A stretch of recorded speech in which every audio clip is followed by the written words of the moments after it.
pourquoi ne répondait-il pas à ses appels? Laurent avait-il fini par jeter l'éponge avant l'heure? Andrea reposa son téléphone dans son sac et regarda défiler le paysage désolé de la Pampa à travers la vitre. Le bus qu'elle venait de prendre à Resistencia s'était rempli au fur et à mesure des nombreux arrêts qui jalonnaient le trajet entre le centre de détention et La Plata. Une mère et sa fille y étaient montées à la station précédente, Rosario. Andrea les regarda s'installer sur les premiers sièges juste derrière le chauffeur. La mère était encore jeune, mais son corps s'était épaissi sûrement après l'accouchement. Avait-elle enfanté dans la douleur? Si c'était le cas, rien de cette relation mère-fille ne laissait transparaître de la rancœur. Bien au contraire, le ton doucereux de la voix maternelle semblait débordant de reconnaissance. L'air de dire continuellement à sa fille « Si c'était à refaire, je le referais 1000 fois ». L'adolescente de son côté respirait l'insouciance, comme si elle n'avait jamais eu à quitter ce ventre maternel où la mère y était toujours plus paisible que nulle part ailleurs, gondolée à sa surface de berçantes vaguelettes. Andrea observa longuement du coin de l'œil le profil de la señorita, au long cou fin et dont les cheveux d'un noir jet tombaient en cascade sur ses épaules menues que laissaient pudiquement entrevoir les petits froufrous dentelés d'un camis couleur fuchsia. L'ovale régulier du visage ainsi que ses pommettes légèrement rosées lui faisaient penser à un portrait de Modigliani. Andrea sentit soudain la gorge se serrer. Instinctivement, elle mit ses deux avant-bras sur son ventre et après avoir laissé couler une larme, se remémora la journée qu'elle venait de passer. Le scooter de Mercedes était tombé en panne avant même qu'elles aient pu atteindre leur destination. Elles avaient dû pour cette raison faire du stop et grâce à un poids lourd, elles étaient finalement arrivées plus tôt que prévu à Resistencia. De là, elles n'eurent aucune difficulté pour trouver le centre pénitentiaire où était retenu en garde à vue Casares. Les policiers avaient d'abord refusé qu'une étrangère puisse la voir, mais Mercedes avait insisté prétextant qu'Andrea était journaliste pour une chaîne célèbre française et qu'elle s'était spécialement déplacée jusqu'en Argentine pour faire un reportage sur la sécurité des citoyens depuis que Milei était arrivé au pouvoir. Andrea avait ajouté tout sourire dans un parfait espagnol. Depuis que notre pays est en récession économique et que des émeutes éclatent un peu partout en Europe, nos politiciens songent sérieusement à prendre modèle sur votre président. Voyant s'illuminer la fierté dans le regard du chef de police en écoutant ses propos, Andrea avait déposé discrètement sur son bureau une enveloppe remplie de billets de 10 000 pesos. Voyez ceci comme un geste d'amitié entre nos peuples qui traversent en ce moment les mêmes difficultés. L'homme trapu jaugea l'enveloppe à son épaisseur et après quelques hésitations, fit signe de la tête à l'un de ses gardes. « Je vous attends dans le couloir », lui dit Mercedes en lui faisant un clin d'œil. Andrea se sentait fébrile. Enfin, le moment était venu de découvrir la vérité. Le lien qui l'unissait à cette étrange femme, à ce pays bigarré qu'elle n'avait jamais foulé et qui pourtant l'accueillait aujourd'hui comme une terre natale. La prison avait été récemment agrandie. On pouvait encore sentir l'odeur de la peinture fraîchement posée sur le placo-plâtre. Les cellules avaient été modernisées. Tout était équipé d'une vidéosurveillance avec détection automatique de mouvements incongrus. Resistencia avait été le théâtre de plusieurs rébellions quelques mois auparavant. Le centre pénitentiaire avait été vandalisé et des détenus en avaient profité pour s'évader. Lorsque les services de renseignement avaient enquêté sur qui pouvait être à la tête de toutes ces agitations, plusieurs indices leur avaient fourni le nom de Casares. À cette époque, Casares travaillait au musée de la crypte dans la cathédrale Immaculée Conception à La Plata. En la filant, ils avaient découvert qu'elle organisait toutes les nuits au même endroit des rassemblements de fidèles à qui elle prêchait l'Apocalypse. Parmi ces fidèles, on retrouvait beaucoup d'indigènes qui vivotaient de la drogue et de la prostitution dans les bidonvilles à quelques kilomètres de là. Et ils venaient assister à ces messes noires dans l'espoir d'y trouver un changement, un salut vers le bas. Il n'y avait aucune preuve du lien entre ces rassemblements de désœuvrés et les révoltes récentes qui mettaient sans dessous les plus beaux quartiers.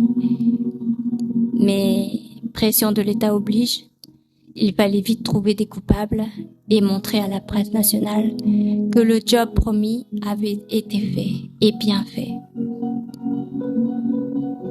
Andrea pénétra dans la cellule de Casare qui était si petite qu'elle eut l'impression de rentrer dans un cagibi. Elle ressentit dans tout le corps le même frisson glacial que la veille au matin lorsqu'elle avait franchi le portail de la cathédrale. Une silhouette sombre se détacha du mur recouvert de moisissures. La femme qui se rapprocha d'elle sans faire de bruit avait un visage marqué par des rides précoces et n'avait rien à voir avec la prêtresse qu'elle avait vue à la télé. Quelques jours de prison ici avaient suffi pour la vieillir de 20 ans. Quel genre de traitement odieux lui avait-on fait subir? « Comment está ?» lui demanda doucement Andrea en remarquant des marques de coups sur ses bras. « C'est à moi de te poser cette question, Andrea. Vous parlez français ?»« Oui, et vu qu'on est écouté, je préférerais qu'on parle dans cette langue. »« Ils vous maltraitent, n'est-ce pas? Pourquoi ?»« Ils veulent que je révèle des noms, mais comme j'ai rien à leur dire, alors ils se défoulent. »« Casare, que puis-je faire pour vous? » « La seule chose que je te demande, c'est de bien m'écouter. »« Je vous écoute. » Je sais que vous n'êtes pas croyante, mais en lisant mon livre, vous n'avez pas ressenti sa présence. La présence de qui, exactement? Celle qui vous a guidé à moi, la mère de toutes les mères. Vous voulez parler de la Vierge Marie? Si. Je suis désolée, Casare, je suis venue uniquement pour vous comprendre.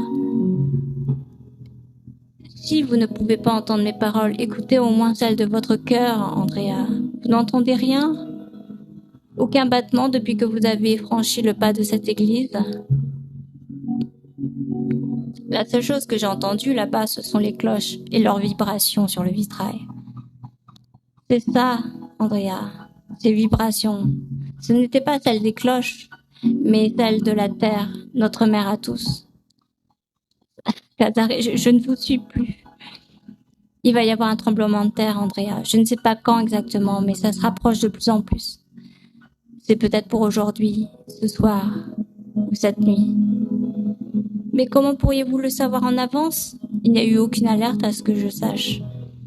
C'est elle qui me l'a dit dans un rêve, et c'est elle qui m'a ordonné la mission de mettre le plus de gens possible à l'abri, sous la cathédrale Immaculée Conception.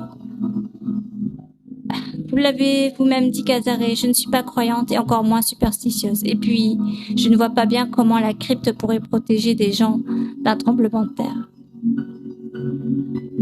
Il y a sous la crypte un immense bunker où des milliers de gens pourraient venir s'y abriter et vivre en autonomie pendant plusieurs mois.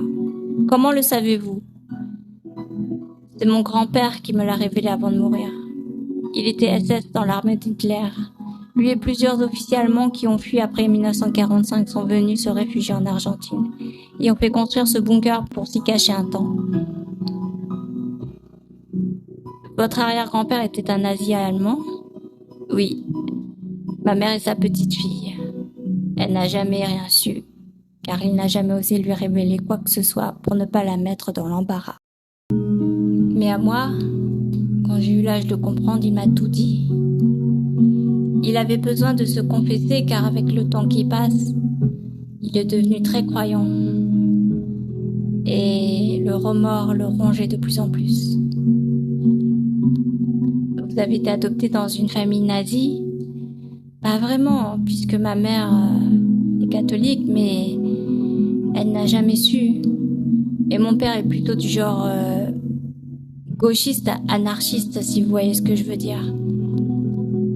C'est donc lui qui vous a transmis ce penchant à toujours vouloir défendre plus faible que vous, alors que votre mère adoptive, elle, vous a communiqué sa foi en Dieu. Quelle étrange famille, encore plus étrange que la mienne. Écoutez-moi, Andrea. Croyez-moi ou non, mais si vous voulez m'aider, retournez à la cathédrale et emmenez dans le bunker tous les gens possibles que vous verrez affluer avant ce soir. Vous savez, ce sont des malheureux qui vivent dans des bidonvilles et qui n'auront aucune chance de survie face à cette catastrophe. Je suis sûre que vous êtes sincère, Casare, mais comment pourrais-je vous croire sur parole? Je n'ai même pas pu voir l'entrée de la crypte quand j'y étais. Elle a été condamnée depuis mon arrestation, mais si vous poussez le confessionnal, vous trouverez juste en dessous un passage secret qui mène directement au bunker. Il ne reste plus beaucoup de temps, Andrea. Reprenez-vous. Vous n'êtes plus seul. En prononçant ces dernières paroles, Casare s'agenouilla devant Andrea, ne sachant ni quoi répondre, ni quoi faire. Casare posa alors doucement sa tête contre son ventre. J'entends ses battements. J'entends les battements de son cœur. Vous ne les entendez toujours pas? Andrea resta pétrifiée sur place. Elle, enceinte, ce n'était pas possible. 1000 pensées se cognaient dans sa tête. Et soudain, elle repensa au trajet dans l'avion. Les nausées qui l'avaient envahie lorsque Laurent avait essayé de lui saisir la main. Elle était partie aux toilettes pour vomir son déjeuner, mettant cela sur le compte du stress. Son ventre, qui depuis des mois était devenu dur et insensible au toucher. Pourquoi, s'il abritait la vie, n'avait-il pas manifesté des signes avant-coureurs de la grossesse? Il était resté aussi plat qu'une crêpe. Casare leva la tête pour voir sa réaction. Vous êtes enceinte de 9 mois et le bébé est sur le point de naître. C'est celui que tout le monde attend depuis longtemps. Andrea n'écoutait plus ses paroles, tant la douleur commençait à envahir ses entrailles. Son ventre plat se mit d'un seul coup à gonfler comme un ballon de baudruche. Elle avait déjà entendu ce genre d'histoire auparavant, invraisemblable. Cela portait même un nom spécial, déni de grossesse. Qu'est-ce qui m'arrive? J'attendrai un bébé et vous êtes en train de me dire que c'est le Messie? Je suis sûrement en train de devenir folle ou bien je rêve. Andrea, ne perdez pas votre temps. Retournez vite à la Plata vous mettre à l'abri. Et tous ceux que vous aimez d'ailleurs. Andrea pensa tout de suite à Laurent. Il allait sûrement rester traîné toute la journée dans la chambre d'hôtel. Elle voulait le prévenir au plus vite. Et vous, quand vous relâchera-t-on? Ne vous en faites pas pour moi, mon père a ses petites armées ici. Bonne chance, Andrea. À vous aussi, Casare, et merci. Retournée par tout ce qui venait de se produire dans la petite cellule, Andrea ressortit du centre de détention, tenant entre ses deux mains son ventre rebondi. Mercedes, la voyant marcher avec difficulté, l'accompagna jusqu'à l'arrêt de bus qui se trouvait quelques pâtés de maisons plus loin. « Vous avez finalement compris le message ?» lui souffla-t-elle à l'oreille. Andrea ne répondit pas.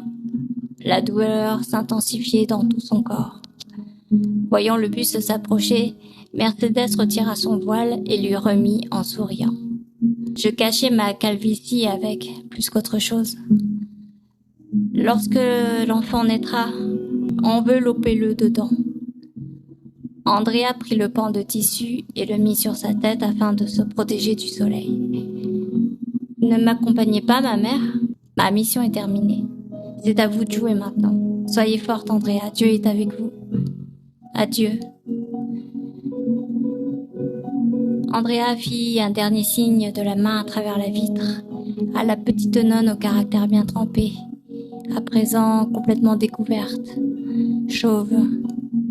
Elle lui faisait penser maintenant plus à un moine bouddhiste qu'à autre chose. Sur le trajet, Andrea sentit plusieurs coups de pied au bas de son ventre.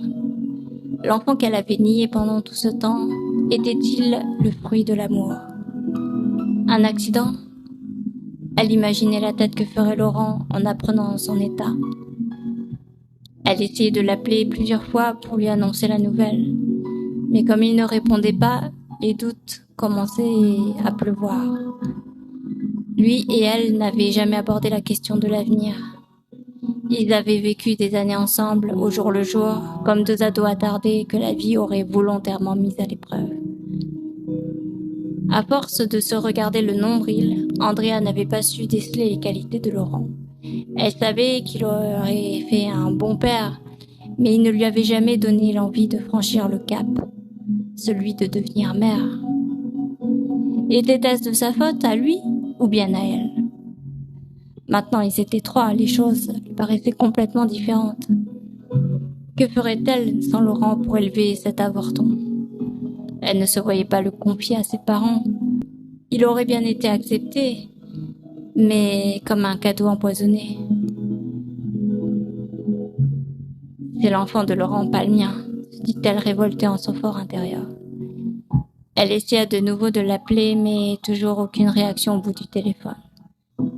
De plus en plus de gens montaient dans le bus en annonçant La Plata comme destination au chauffeur. « Qu'est-ce qu'il y a de spécial à La Plata aujourd'hui ?» demanda-t-il curieux aux deux passagères qui s'étaient assises derrière lui. « Il y a une messe spéciale ce soir au nom de la Vierge Marie, » lui a répondu la jeune fille en regardant sa mère, les yeux pétillants. « Ah oui ? Alors j'essaierai de venir, et c'est à quelle heure ? Il n'y a pas trop d'infos là-dessus, mais les cloches de la cathédrale la sonneront sûrement un peu avant. » Andrea repensa immédiatement à la prédiction de Casaré, le tremblement de terre, le bunker sous la crypte. Laurent allait-il la croire sur parole si elle lui disait de venir s'abriter dans un endroit qui lui hérisserait le poil ? C'est qui tout double. Elle prit son téléphone et envoya un message dont elle-même n'était absolument pas convaincue.